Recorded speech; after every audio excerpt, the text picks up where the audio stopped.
పద్దెంది పడిమెట్ల పైకెక్కి గుడికేగు భక్తులకు ఎదురొచ్చే బంగారు స్వామి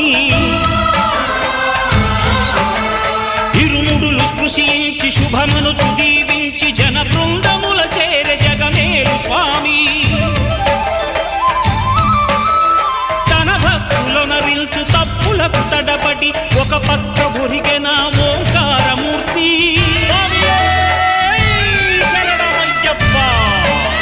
స్వాములందరూ తనకు సాయము కాగా ధీమంతుడై లేచె ఆ కన్య స్వామి పట్టబంధము వీడి భక్తతతికై